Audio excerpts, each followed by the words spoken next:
Welcome back to Wool Shift Dust, a Silo TV podcast. I'm Elysia, here to rep the Silo series readers. And I'm Luke, the resident show-only fan, and thus purveyor of the finest tinfoil hat theories. Elysia wrote that line, but I'm so glad she thinks my tinfoil hat theories are fine. No, nothing but 5-star gourmet tinfoil hat theories. So.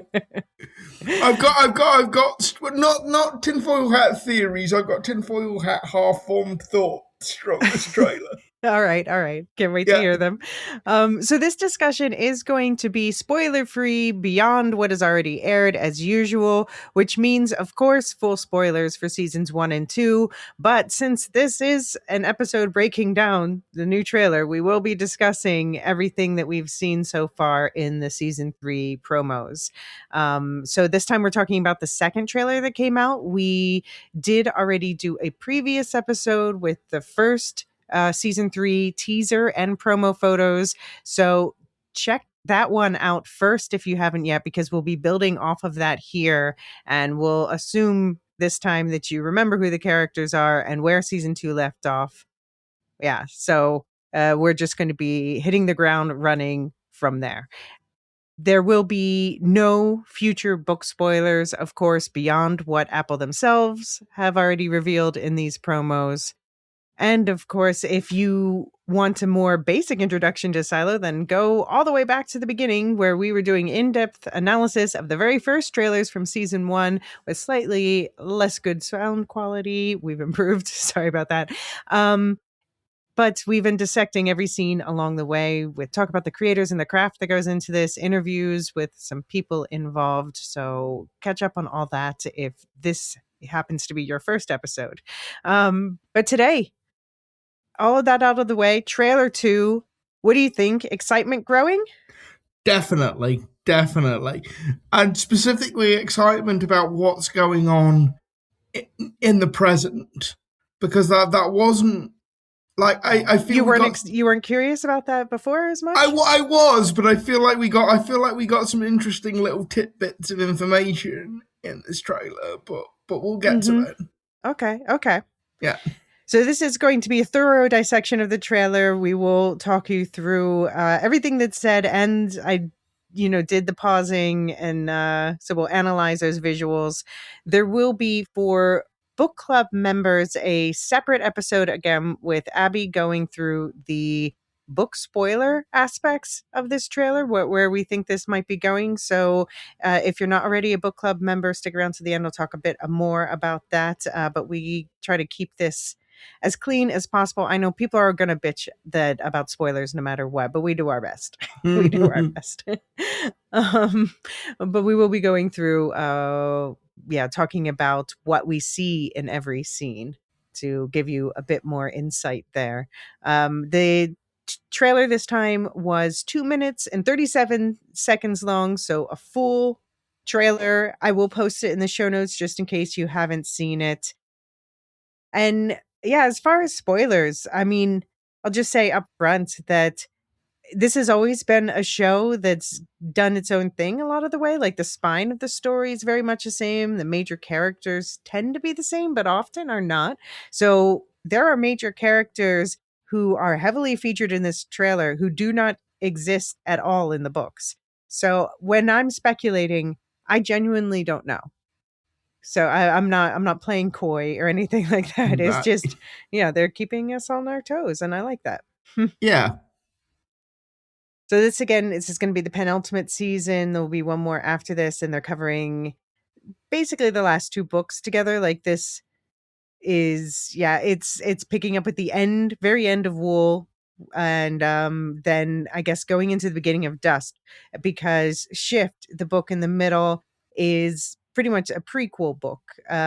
So that's like the stuff we see in the past. That's all from Shift. Okay.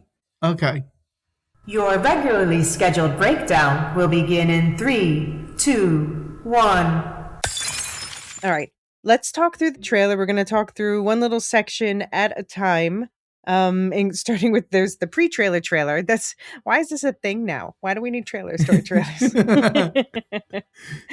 But it just not much to say about that. It opens with a few clips of shots running backwards again, like the last teaser. We see Juliet looking in a mirror, walking to silo 17, people in fire suits flinching from an explosion in the silo, and Juliet falling into the water in silo 17, but following up from the water because it's running backwards.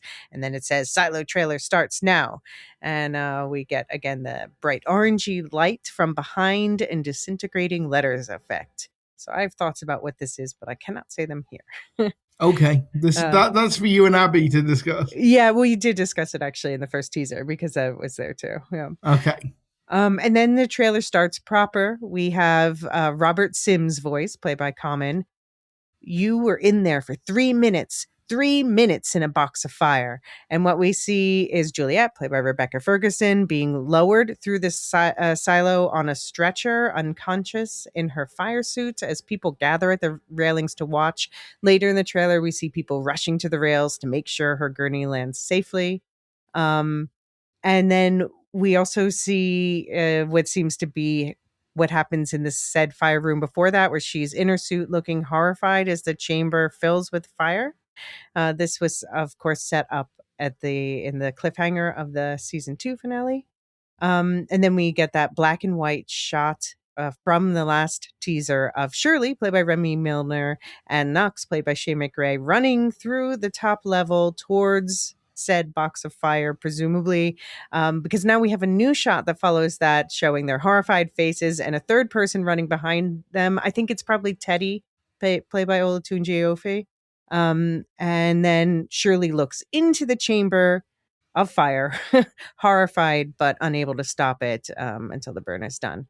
So, what do you think's going on in this sequence of shots? Well, I don't know whether this is just a continuity thing, but when I was watching that, I was somewhat surprised that Juliet's suit is in such good condition when she's taken out of the decontamination room. Because that's why it is a box of fire.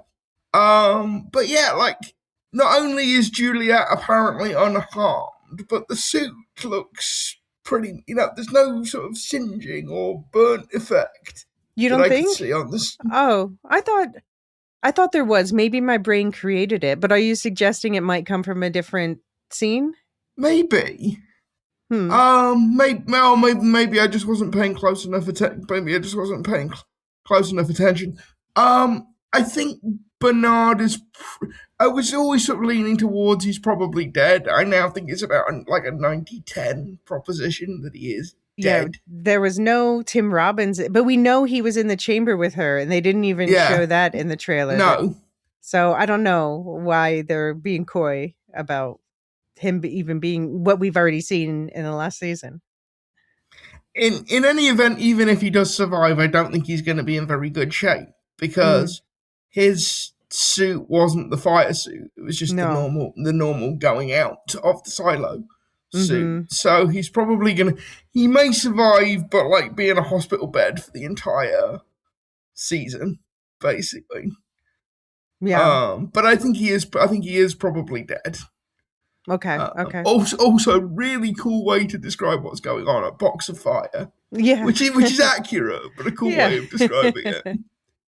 Do we think they're lowering her to the hospital? That was what I was thinking. And also, we see later on that Juliet's taking a lot of pills, and both those things did get me thinking: who's the doctor now? Because obviously, there's a full. I mean, he was only one doctor. But he was like the chief obstetrician, wasn't he? OBGYN. So I wonder if I'll say in the book he's still alive. I did talk about this last. I'm not going to talk about it because it already aired, and he does take care of Juliet while she's burned in the book. So I wonder if we get to see more doctors, new doctors. Sure, yeah. We've seen glimpses of other doctors, but it's such a bummer. But it is in the books, it's when they finally reunite, and in this show they had them reunite earlier. Yeah, much earlier, yeah. It's interesting to see what a celebrity Juliet is now. Like, you see she's being lowered and people are like rushing, crowding, like pushing, stampeding to the balconies to be like, did she get down okay? Because of course she's like the one who went outside, like mind blown. Yeah, and came back. Yeah. Yeah. I do wonder why that shot they keep showing of Shirley and Knox running through the halls. I wonder why it's in black and white. I'm guessing just an artistic choice, but or I don't know. Or is it going to like, be? Is it going to be in flat? We're going to see that in flashback, maybe. I don't know, because then it's color when she's looking through the window into the room. Yeah, So yeah. I don't know. We'll see. We'll see if there's a reason or if it's just because it looks cool. Yeah, just because it looks cool. Yeah, that's fair. Sometimes the rule of cool is enough. Yeah. All right. So in the next section, an unknown voice. And so I have subtitles on, watching the trailer, of course. And the trailer called this voice the Overseer. And we hear, she's had no memories for 3 months other than the ones you've given her. And we see Juliet looking concerned as Sims stands behind her looking stern. We see a blurry flash of memory of Juliet in her walkabout suit. And we see Camille standing and listening to what we have so far called the algorithm. So the Overseer, this is not a term from the book, nor is the algorithm for that matter, but do we think that the Overseer refers to what we've been calling the algorithm? That seems to be. It was like a digitized voice, right? Yeah. Well, I didn't have the subtitles on, so when I saw that in the show notes, like, oh yeah, that is that the algorithm? It would make sense for it to be the algorithm. I do think the no memories except the ones you've given her is quite interesting, because like how are you giving her memories? You can say this is what happened, but that's not giving somebody a memory. That's just telling them what happened. Yeah. No, I am also curious about this. Like, there's some stuff with memories in the books. They're doing it a bit differently here. I'll talk about that more as we learn more in the show. So I do have genuine questions around how the memory, whatever is going on, operates in this show world. I think back to, I feel like this is why they gave us that side story with Gloria in season 1, right? Oh yeah. And it was the whole thing where, I don't know, she had like, it wasn't really, was it just her fantasies of like looking in this Georgia book at the beach and imagining herself there? Or did they actually implant memories like that for her to wallow in? And if they are implanting memories, how are they doing it? Because that's like technology way more advanced than anything we've seen the silo be capable of yet. Yeah, no, I'm very curious. I'm very curious. Do you think, so we see this exchange happening, and it seems like the algorithm, I guess we'll say the Overseer now. It seems like the Overseer is talking to Camille. That's what we see playing out. But then we also see like Sims looming over Juliet. Do we assume that the Sims couple is still working together, even though she's inside the vault and he was asked to leave? No, I'm going to go 180 the other direction. Okay. I think Sims is now on team Juliet. Okay. Because his like original plan and ambition and his idea of what his marriage to Camille ought to be is like pretty much blown to shreds at the end of season 2. So I wonder if he's gone full blown team good guys now. Okay. All right. And you think Camille not yet? Yeah, no, I think Camille not. Okay.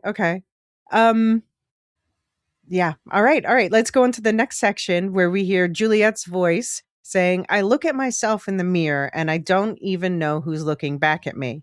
And we see Juliet looking at herself in the mirror and Juliet taking pills. And Lots of pills. yeah. Lots and lots of pills. Well, let's start with the pills then. Do you have thoughts about, like, do you think the pills are painkillers or something else, or what do you think Well, is I going think on? this goes back to the memories you gave her. I think this is some sort of like psychotropic. I'm sure there is some painkillers there as well, but I think this is some sort of psychotropic sort of LSD type. Yeah. So drug. Gloria was getting injections, right? If I Yeah. recall correctly. But I mean, it's not to say it couldn't be, whatever. It couldn't be the same stuff, or it couldn't be a more like potent version of the same Right. stuff. Because if you're gonna like try and suppress and replace Juliet's memory, you've probably got more that you need to do. And it probably needs to be a more sort of invasive thing than with Gloria. But like I say, it's not just that she has no memory; it's the memories you gave her, and like I find that really interesting because, like I say, I don't, with the technology that we've seen available in the silo, even the overseer, like this would be like way more complicated than anything we've seen. Yeah. Yeah. Okay, so here's the other question. Juliet is looking at herself in the mirror, and she knew. So season 1, we saw that she figured out that there were cameras behind the mirrors recording everyone, surveilling. And she showed it to Lucas, we saw in season 1. So is her staring in the mirror, is the cameras behind them one of the things that she's forgotten? Yeah, I was wondering about that, and I think the answer seems to be yes. Because if not, if it was me anyway, I would go out of my way not to look in mirrors. Because I don't want people filming me all the time. But it's like she's looking in the mirror, kind of searching, and maybe she's searching for her memories, but she might also be like, "Oh, there was something about mirrors." Yeah, there was right? something fun. There was something funny about the mirrors. Yeah. Right. And okay, so here's the thing: Lucas would remember that, but don't. It's very suspicious that Lucas is not in this trailer at all. Yeah, like oddly, he's like oddly, deliberately not there. Yeah, and neither of the trailers. We've gotten one image of him that we talked about in the last teaser episode, where we saw him in the basement. It was him, Juliet, Sims, Martha, because it was in her workshop, and Georgiana. Yeah. So what are they hiding about Lucas? Yeah, well, I mean, also in fairness, Lucas is probably on the lam right now because he knows the overseer. Or I would put it this way: he knows one of the overseer's big secrets. So I hope they don't do this, but there's a good chance that they will. If they'll like just hide Lucas for the first couple episodes while they wrap up. I love what they did last season with Patrick Kennedy. I guess so. For episodes and episodes. But speaking of Patrick Kennedy, he's front and center in this trailer. Yeah. So, and he's, by the way, again, he is not, he's a new character for the show. So anything around Patrick Kennedy, I have no idea what's happening. Love it when this happens because you're just as confused as I am. So he's played by Rick Gomez. And then the next section, we hear him say, she doesn't remember anything except what they tell her. So he's clearly talking about Juliet there. And then we see him say to Juliet in another scene, "You are the only one who has ever gone out and survived," in a pleading way. Like, you are the only one who has ever gone out and survived. Like, he's urging her to do something. And then we see, while we hear these voiceovers, Juliet's typing with Camille looking over her shoulder. And it's on the computer screen. There's an image of, it looks like a silo entrance, but like a clean one. So not, the silo 17 with all the bodies. And then we see flashes of Juliet crawling over decayed bodies to enter Silo 17 and running out with a hook past "lies" written on the cafeteria there. And a clip from the season 2 finale of Juliet holding up the sign, "Not safe, do not come out," and then walking through the silo looking pensive. Now, the juxtaposition of them looking on this computer screen at an image of an entrance to another silo. Again, Camille is a new character, so any speculation around her, completely authentic, no idea. But I'm wondering, so her looking like, are they trying to gaslight her into, and this will be contradicted in another section in just a moment, but I'm wondering if for at least the beginning, they try to tell her there's not dead bodies falling out of the other silo next door.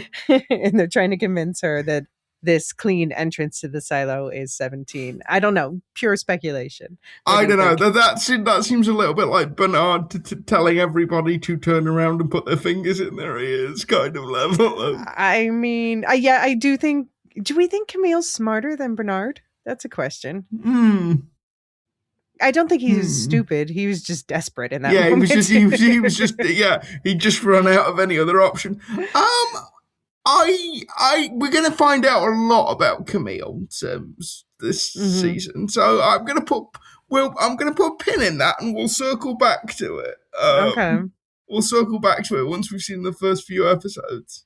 It is interesting to see Camille and Juliet seeming to be working on something together. Although I suppose Camille, I guess Lucas is no longer head of IT. Yeah, I'm going to say she must be head of IT by default. Yeah, if she's the one invited into the vault, then she must be head of IT. Hey, she's IT. She's IT by the vault. Yeah, but ching. Yeah, it is interesting to see Patrick and Camille are heavily featured in this trailer. And as I said, yeah, that makes for maximum me not being able to predict what's happening. So all genuine speculation, as I said. I do wonder though, like, I don't think this whole memory loss thing for Juliet is also an addition. Like the memory loss concept is not an addition, but the way it's being used, as we see in this trailer, definitely is. So I'm wondering how long it's going to last, because it does seem like she's having like flashes of other memories. What's your prediction? Out of 10 episodes, how many of them will be about Juliet's memory loss? 3. Okay. I was going to say 2, but yeah, okay. Maybe in episode 3, it's the breakthrough. I hope it's not more than that, to be honest. Yeah, I hope it's not like, to use another season, I hope it's not like House of the Dragon, where you've got Matt Smith wandering around Harrenhal, right? Off his tits on mushrooms for like 10 episodes. Exactly. But I don't think they will. There's too much to get done. I'm wondering, like, I'm hoping that a lot of this trailer is focused on the beginning of the season because, there's stuff anyway. All right, biting my tongue. Okay, so Sims, next we see, this is this scene I think you wanted to talk about. Sims addresses a crowd and says, "Truth does not come without cost." And we see Juliet sitting next to him, looking kind of out of it, but she's wearing the chain of the mayor's office. Yeah. We see a hand in an off-white sleeve, which I'm assuming is hers. It hits a gavel and the crowd smiles and Juliet stands up from the table to go. So, okay, what are your thoughts here? Yeah, well, I mean, that's the thing. Juliet is mayor, which kind of makes sense. She is kind of Silo Messiah at this point. Mm-hmm. But also, like, yeah, she looks very out of it. She looks very sort of drugged up. Mm-hmm. And also, like, Sims is behaving very much like he is in charge. So I think that's going to be a fascinating, like, the more I think about it, the more I think that this season's going to be a Sims and Juliet awkward team up. Yeah, you think? Yeah. You don't think he's controlling her the way he was, the way he and Bernard were, at least with Judge Meadows? I think that's what he wants to do, but Juliet isn't Judge Meadows. No. Well, it's interesting that we don't see who is wielding the gavel. I assumed it was Juliet because she was in the center of the table. But I do wonder, like, is there no new judge? Is Juliet both? Or are they just like... Yeah, I mean, there is something of a power vacuum in the silo right now. Oh, is Sims judge now, maybe? Yeah, and it's going to get filled. Yeah, I wonder if Sims is now judge. That would make sense to me. Yeah. But I don't know. I am wondering if there's still something sinister going on with Sims, but that's also because, once burned, twice shy. But he's not wrong about the truth does not come without cost. Yeah, and don't get me wrong, I still think Sims is a bad guy, and I still think he's out for himself. But maybe he's sort of reevaluating where his interests lie. Okay. And also, from a practical point of view, it's going to be fascinating to see how his marriage with Camille holds up now, because he obviously can't go and live. They obviously can't live together anymore because the algorithm won't let him in the vault. Mm-hmm. So they're going to have to do like the silo equivalent of long distance. Yeah, I mean, to say nothing of the fact they have a child. Mm-hmm. And the child was still with her. That's right? true. Yeah, he didn't show up in the trailer. I don't know. We'll see how much he shows up this season. Yeah, kids filming rules being what they are. Yeah. All right, let's take a quick break here. When we come back, we're going to talk about what Carla McLean is on about. Most people don't realize how much their personal information is being bought and sold every day. Data brokers are making billions, pulling details about you from public records and the internet, and then packaging and selling it, usually without your consent. That's how your information lands in the hands of scammers, spammers, even stalkers. It's why you get endless robocalls and why ads seem to follow you everywhere. That's where Aura comes in. Aura actively removes your data from broker sites and keeps it off. They also instantly alert you if your information shows up in a breach or on the dark web. But Aura goes beyond data protection. With one app, you get a VPN, antivirus, password manager, spam call protection, dark web monitoring, and even up to $5 million in identity theft insurance. All backed by 24/7 US-based fraud support. Other companies might sell just credit monitoring or just a VPN. Aura gives you all of it, together, at the same price competitors charge for just one service. Start your free trial today at aura.com/remove. Protect yourself now at aura.com/remove. Okay, Carla, played by Claire Perkins, we hear her say, the amount of panic if people found out. And then Paul Billings, played by Chinaza Uche, says, found out what? And she says, how much time we have left. And so we see Carla and Paul standing in supply, talking, and we see someone face unseen hurriedly opening some sort of metal briefcase. I have no idea what this is. What's in the box? What's in the box? What's in the box? Pulls something out, not a head, and affixes it to a metal wall or something, it seems. And we see a ticker starting to count down, and it seems to be from about like 29 seconds. It's the ticker's going 1 second at a time. So what do you think about this whole find out how much time we have left thing?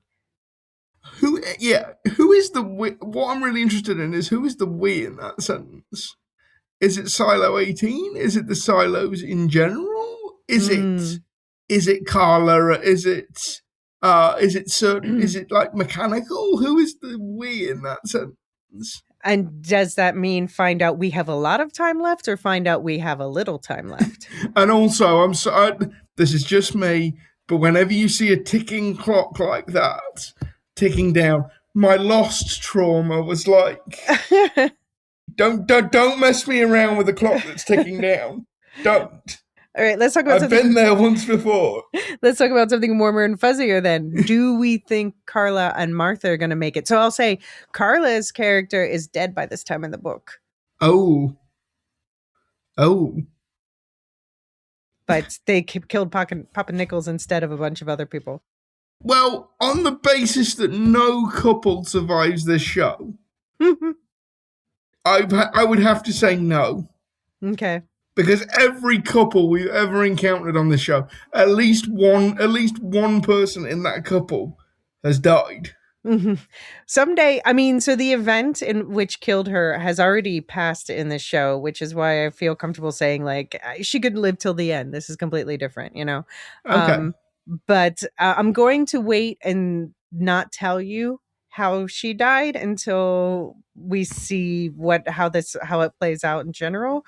But my God, the book version is so sad. So you'll be shocked. Okay. So And I like I said, there's like 5 characters who haven't died, so don't take this to mean Yeah. there's a a skull hanging over her head, because I think they're just going a different way. Although we don't see. Do we see Walker at all in this trailer? No, that's another one who Yeah. maybe. I mean, is that what they're hiding? Walker and Lucas. Who else is missing? And Bernard. Bernard. I don't think we see Down Deep Deputy Hank. Yeah, Danny from IT. Diego. We don't see Diego Obvious or Diego Devious. Yeah. Although I wouldn't expect him to be on Team Martha. Well, who knows? Who knows at this point? Okay, so next section, we hear Juliet say, I get splinters of memories. If the founders cared so much, why did they need to kill a silo? So, it's at her learning about Silo 17, or relearning about it or whatever, or does she remember, or is it something else? Okay, what we see, though, is Juliet walking through the cafeteria at night, followed by someone with a low ponytail who is like a straight, relatively fine hair. I don't know. Is that Patrick Kennedy? Does he have he wears his hair in a low ponytail, right? I thought it was one of the deputies. Could be. We see Juliet, it seems to be the same scene, holding up her hands in a W pointed at the sky. So that is... that's her remembering or trying to remember, I think, when she was in the cafeteria with Lucas and he pointed out the constellation of Cassiopeia to her. Yeah. That's not book knowledge. That's just me remembering what happened in season 1. Yeah. And then we see a burning note that says, don't take the pills.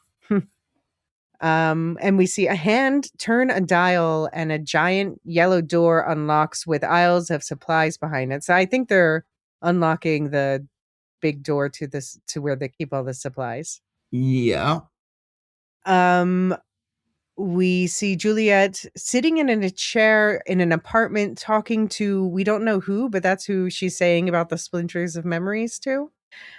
And we see people in hazmat. This is interesting. We'll come back to this more later, but this is where the first we see of people in hazmat suits spraying a yellow gas on something stony under some sort of like fish netting, or maybe a metal fish netting. Do you have any thoughts about that one? No, I was really confused about that. I have no idea what's going on there. Based on what we see later, I wonder if this is in the mines and if the metal is like the ore they're mining. Okay. What? And this is like some sort of chemical reaction to make it usable? I'm not sure what the yellow stuff is they're spraying. Yeah, okay. And then we see, Juliet fondling that damn Pez dispenser. So the Pez dispenser will be back. Also in Avengers Endgame. No.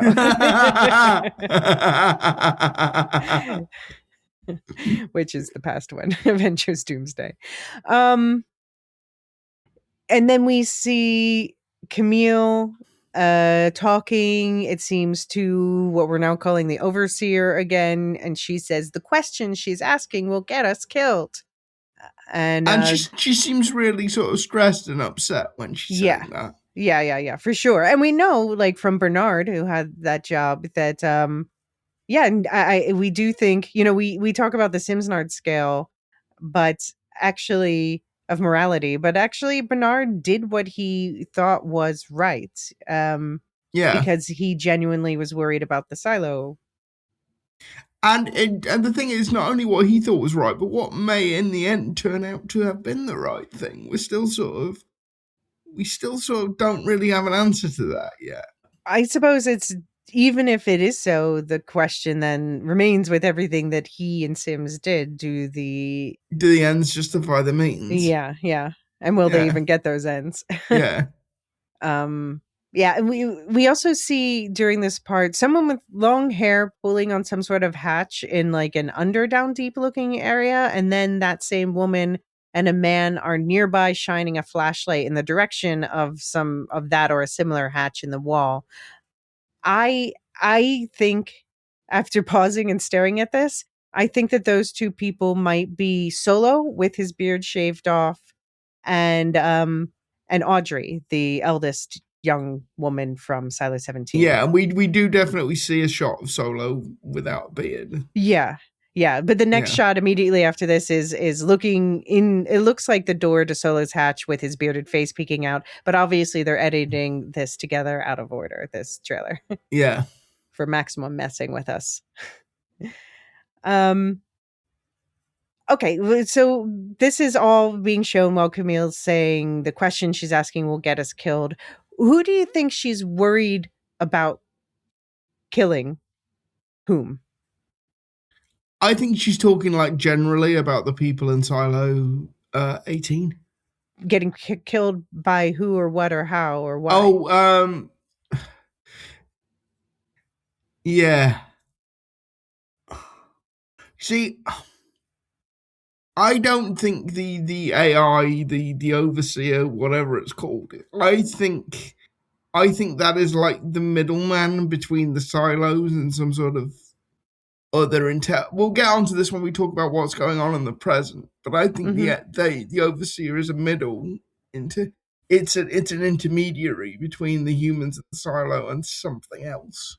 Okay. Yeah. Okay, and then we get Juliet saying, "There's something I have to do to protect everyone." And we see people in hoods and masks running up the silo, presumably 18 stairs, and unfurling a banner. And I paused, and the banner's at an odd angle, but I could see there's trees painted on it, and there's some sort of red writing scrawled over that, but I can't see what the red writing is. Any thoughts about what the banner might be? Would they be? I mean, No. it must be like have to do with the green is a lie thing. Yeah. Remember the flashes of the outside? Do they not believe Juliet, or Juliet doesn't believe it anymore? Or probably, yeah, probably. We also see, so when Juliet's saying there's something you have to do to protect everyone, we see her lowered now, like in a conscious way, where she's holding onto the rope through the silo. And this seems to be that like elevator pulley system stand-in that we were introduced to last season. Yeah, that's badass. I like that. Yeah, it looks like fun. And Patrick Kennedy looks over the railing, concerned. And then we get this is a flashback to last season. There's a quick glimpse of a close-up of Juliet's gloved hand when she was walking outside, reaching through the illusion of a rock to place the sheriff's badge where she knew Holston's body was outside. So I guess so either they're reusing that from last season, or we're going to revisit that whole thing in her memories. And now the countdown is down to 16 seconds and counting. Yeah. There's also a view of the city ruins in the distance that flickers from green to ruined. I guess that's Juliet walking through the edge of the illusion last season. That's my best guess. And then we get Camille saying to Juliet, "You have made your choice." And it sounds like it might be cut from another scene based on like the sound editing. And then because then we hear her say, "You'll die. Your friends as well." So I don't know that all those three things are said together the way the trailer makes it sound like. Yeah, I think they may be having some fun with this. Yeah. And with this is where we see, so I was saying about that yellow gas. Now we see what looks like miners running away from a billowing yellow gas as Knox and Juliet run toward them, covering their faces, and some of the miners collapse as they flee. So I'm wondering if that's the same stuff they were spraying on the rocks, but then why would you be spraying on the rocks? I don't know. Yeah, no, we need to know. We need to find out what's going on there, because that doesn't make an awful lot. None of that makes an awful lot of sense. Yeah. And now we see the people in the hoods and masks who were storming up the stairs are now storming IT, swinging tools at the door, breaking them down and rushing into IT offices. And then we see, and this must be something different, because elsewhere, definitely this is in the Down Deep, we see the judicial goons have, I think it's Knox in a chokehold. Yeah, I think it's Knox. So where do we think this unrest is? Is this unrest later in the season, or is this unrest at the beginning and like it's quelled down by their brainwashing Juliet and her saying the party line, whatever? I don't know. I think it's more likely to be at the beginning, but I don't think we have enough information to be able to say really. Okay. All right.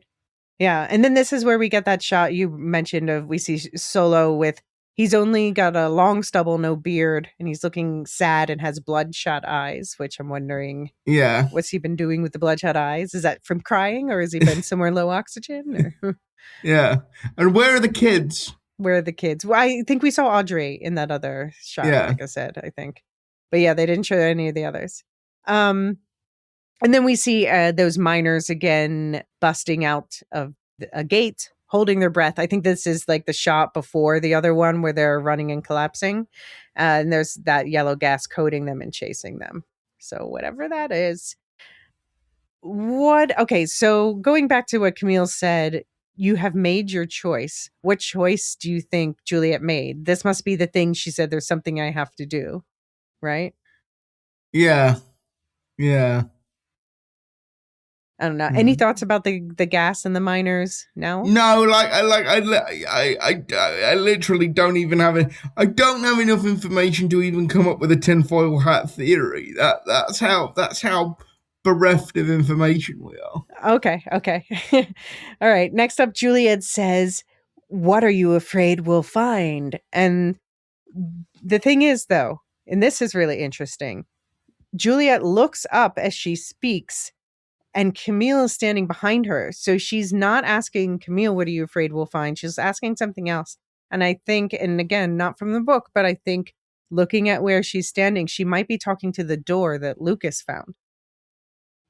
Yeah, that would make sense.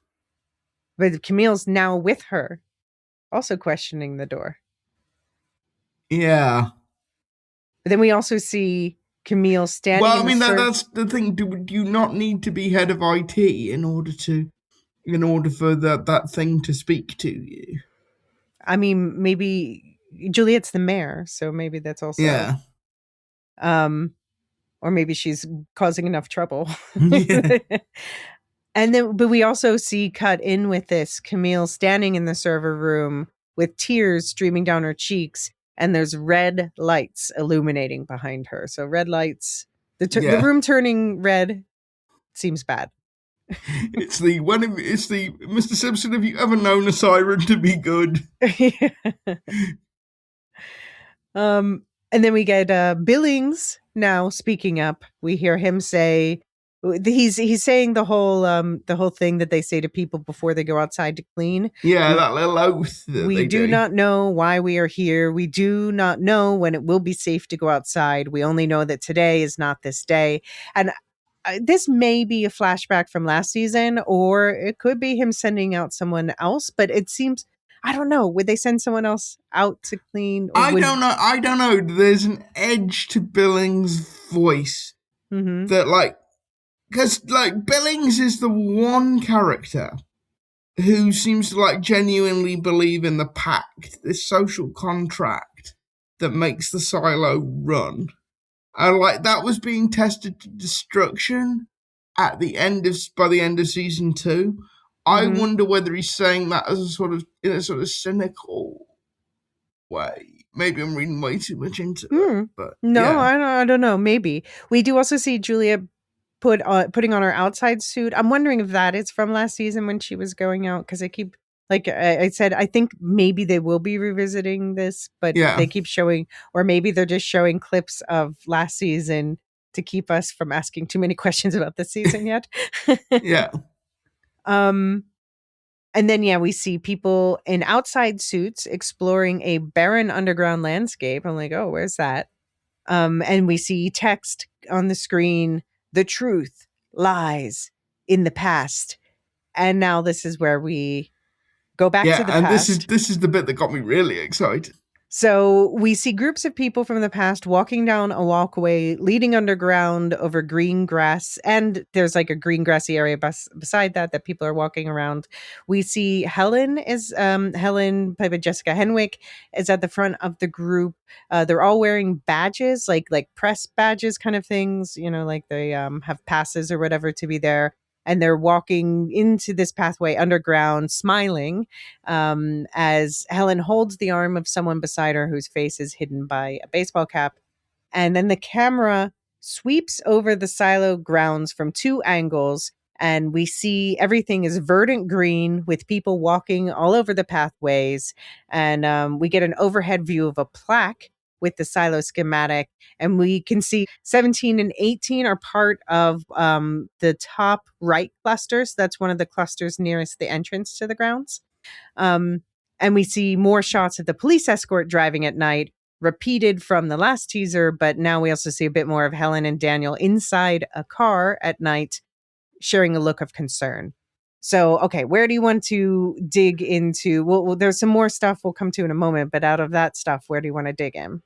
See, I think the people going into the silo, it looked to me like they were all wearing slightly different coloured clothes. Which I wonder whether there was like originally a uniform for each individual silo, or like some way, because they were all wearing like combinations of like red, burgundies, and yellows. It was like, yeah, and I've sort of wondered about this before. But why would there only be one cluster of silos, one cluster of 50 silos? There could be hundreds of these things. There could be thousands of these things, like scattered all over the world. Because if this is the end of the world, you'd want to save as many people as possible. And obviously there are resource constraints, but you could build a lot more than 50 silos. Like, a lot more. Yeah, I mean, I'm not going to speculate on that, obviously, but you please keep doing so. Okay. Any more thoughts about this cluster of images we got? No, it's the next cluster of images, Okay. the images that really got me in proper like tinfoil hat territory. Okay, so we have someone who's ID'd in the subtitles as Pierce, who is Colin Hanks, which I'll say right away, Pierce is not the name that I thought Colin Hanks's character would have. Okay. It is not a name from the book. So it's either Colin Hanks is not playing who I think he is, or they've potentially changed another person's name, which I don't know. Abby and I are obviously going to discuss this, but I don't know. It's not like I understand why they changed Donald to Daniel, the politician. Yeah, because that would be just a little on the nose. This one is less immediately clear to me, but okay. Okay. Either he's playing not who I thought, or they've changed that character's name. But so he says the end of the world cannot be stopped. It can only be survived. And he seems to be speaking to, it looks, the way they've cut it, at least it looks like he's speaking to Daniel, who looks dejected, which makes sense. Any thoughts on that exchange first? Well, let's do the whole thing, because I think the whole thing together is where my tinfoil hat comes in. Okay, so then as we hear him saying this, we also see a train rushing by showing the reflection of a woman in a baseball cap, who we see is a Jessica Finley Brown character. And then we see her jump out of a subway car as the doors close, and she's looking on guard. Like maybe she was chased in the subway or something. And then we see Laura Innes's character strutting out of an airplane hangar that looks like she's walking away from a massive private jet. And then we see someone is piloting one of the military jets. There's a bunch of military jets. Yeah. And they're focusing on one pilot who looks out of the cockpit with a surprised and scared expression. So, okay, go ahead, dig in. See, I've been going back and forth on a whole variety of things that it could be the end of the world. Mm-hmm. And I have considered this possibility before, but I've always ranked it quite low down, the scale of what possibly could be the end of the world. But this really made me think, this could be aliens. Okay, so we're back to aliens. Yeah, this could be Okay. like an X-Files style scenario of like the government knows an alien invasion is coming. Okay. Because that's the whole you can't stop the end of the world, but you can only survive it kind of thing. So maybe, and maybe I've just been rewatching X-Files. Maybe it's just because I've been rewatching X-Files. But maybe the governments of the world have done some sort of deal where where humans go into the silos and the aliens get the surface, or alternatively, rather than try and fight the aliens, we just hide from them. So and that's where I'm saying the overseer might be a sort of intermediary between the aliens and humanity. Okay. So, question about in the last teaser. So, I'm guessing that the things we saw with the jets, that's connected with we saw a big ship being bombed at night in the last teaser. How do you think that connects to that theory? I don't know. Okay. But like I say, if you told me right now that was right, I'd believe you. If you told me I was completely off base and a million miles away from the truth, I would also believe you. But this particular trailer made me think aliens. Okay. I will say neither such thing, obviously. Okay. All right. And then we have Sims. We hear him again say, "Juliet, whatever you're going to do it now." And while we hear this, we see Juliet walking into the server room with Camille. So again, they seem to be working together. And we see Juliet standing in front of the algorithm screen. So we see her talking to whatever is the voice in the basement, which I thought was also the algorithm. But yeah, so we see, I wonder in what order those scenes happen. Does she talk to it first upstairs or downstairs? Or does it matter? I'm not sure it matters all that much, does it? Okay. Okay. And then just the last thing to say is during this whole trailer we hear a song threaded throughout the trailer in the background. There's a new world coming. It's New World Coming, sung by Cass Elliot. And the lyrics we hear as we hear them there's a new world coming and it's coming around the bend. This one's coming to an end. There's a new voice calling. There's a new world coming. This world is coming to an end, coming to an end, coming to an end. And that repeats glitched. And then finally there's a new world coming and it's just around the bend. What do you think about the use of that song? It's really quite creepy. Yeah. Yeah. They do it because it's an upbeat song. Like, it's one of those ones where they take an upbeat song and they slow it right down and they have it glitch. Because it is. I went and listened to the Cass Elliot version, and it is literally that version. They've just distorted it. Yeah. New world coming, because it's kind of hopeful in a way, but also scary. Yeah. And we see during that, like the silo daylight simulators are shuttering open and then later they close very suddenly. And we see flashes of Juliet ascending the silo stairs this season and walking outside last season. I think this might be her having memories breaking through. We go back to the whole running backwards images from the pre-trailer. And then we see the crumbling silo letters again, with white on black text following that. New season streaming July 3rd, which of course it'll be first episode July 3rd and then weekly thereafter. Thoughts overall on the trailer? I just really want to get on and watch the first episode now. Well, yes. The good news for listeners at home is that we did get access to screeners. Yay. Thank you, John, for your help.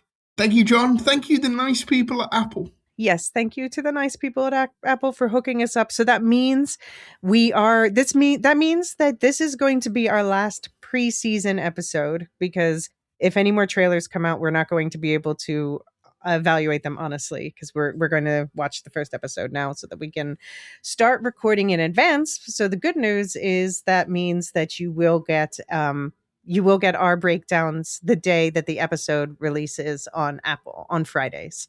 Yeah, but just to say, we are still only watching one episode at a time. Yeah. We will not watch ahead. Yeah. Yeah. Yeah, and we were just talking about this before recording. We still really want to hear from listeners, and we'll do our feedback episodes like last season, where we'll do just like a couple during the season and a wrap up episode at the end with listeners' feedback to talk through all of that. So please do send it in to woolshiftustpodcast@gmail.com. You'll find that link in the show notes. And you'll also find linked in the show notes the book club link, where the book club that is a subscriber feed just for this content for the Will Shift Dust podcast, and you can catch up there on my and Abby's full book spoiler conversations about all of the books and short stories in the Silo series, and also the extra episodes that we did per episode last year, especially, and then also we did breakdowns of the first season before that, not to mention all extra stuff like the holiday specials Luke and I and others have done, with there's getting into extra Doom prequel book coverage and Hugh Howey's other short stories. So lots going on there in the book club, but that is where all the book spoiler conversations take place. And there will be an episode following this one between Abby and I talking about the book spoilers from this. So I will not be watching the first episode until Abby and I record that one. Cool. Luke, what's going on in It Could Be Said? Well, we actually recorded an episode earlier on today. So that's Sunday the 7th of June, so that should be out first thing Monday morning. We finally did our post-mortem on the Scottish, Welsh and English local elections, and there'll be a second episode this week because we're a bit behind schedule doing our preview of the World Cup and some other bits and pieces. Cool. All right. And the Lorehounds podcast, I forgot to put I'll insert the sound clip here, but it's another, I'm calling it Too Hot, Too Lore.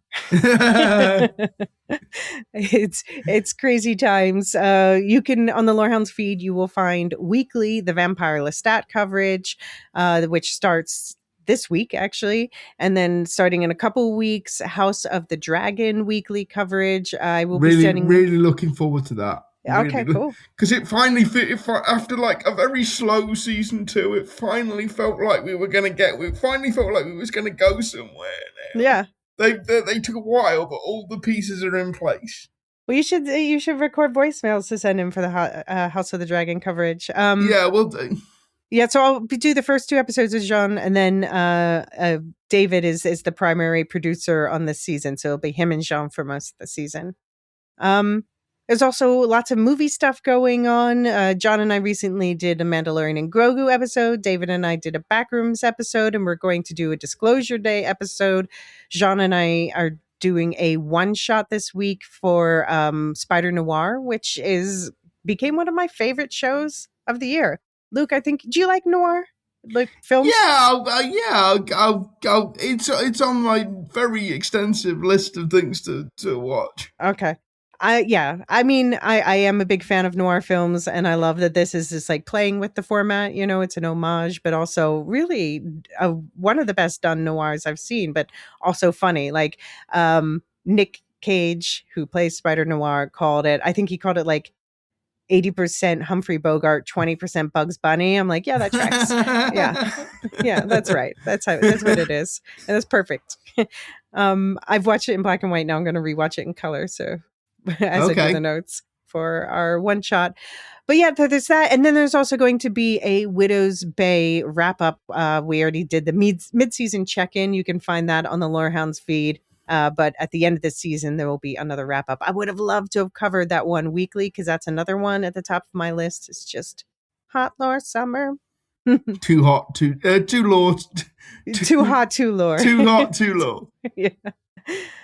And of course, check out the other affiliates on the network. I think Rings and Rituals will be starting back up again soon with a season 2 rewatch, Rings of Power rewatch series with Marilyn and Dr. Sarah Brown, who are diving deep into the rituals and lore and world building of Rings of Power season 2. You can already, of course, catch up on their season 1 coverage in the meanwhile. Radioactive Ramblings. I believe there's going to be a boys wrap up coming soon. Never Mind the Music, where music meets psychology. Definitely recommend. They are putting out new songs and side episodes every week, a new episode. So check that out. Properly Howard, they just finished a movie season. They also did a Widow's Bay check-in and a conversation about the Batman casting. So check that out. And the Star Wars Canon Timeline podcast, I've been busy with subscriber episodes. If you become a Stories In, you get access to both these Will Shift Dust episodes and the Star Wars episodes, but I've been doing extras there, and I promise I'm very soon picking back up in the public feed. I'm really eager to do that, actually. Very excited about it. Do you have any final thoughts, Luke? No, except I really want to get on and watch the first episode. Actually, I've been going back and watching watching season 2 because what I put in our WhatsApp to you, it feels like a very long time since season 2 was on. So before I jump into the first episode of season 3, I am sort of doing a quick rewatch of season 2. I'm also just to get acclimated. I'm doing a full series rewatch because I did not have enough to watch, but I just figure. Yeah, well, this is if you're gonna do Hot Law Summer, you got to do it properly. Yeah, in for a penny, in for a pound. Exactly. But we will see you. You will hear from us. We will be busy prepping in the background in the meanwhile. But the next time you hear from us will be on July 3rd when the first episode drops. Watch out for a breakdown wherever you listen podcasts. And it's new world that's coming just around the bend. And is it aliens? I really want to say something, but I won't.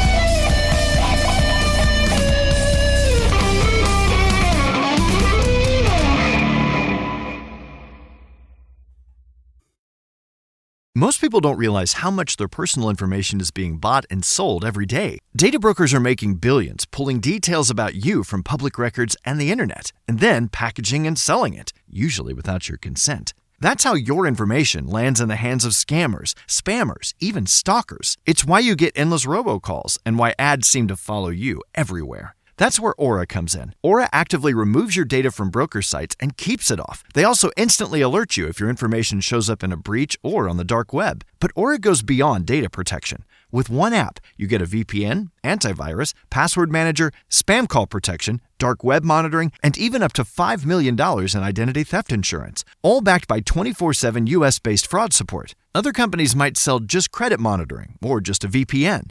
Aura gives you all of it, together, at the same price competitors charge for just one service. Start your free trial today at aura.com/remove. Protect yourself now at aura.com/remove.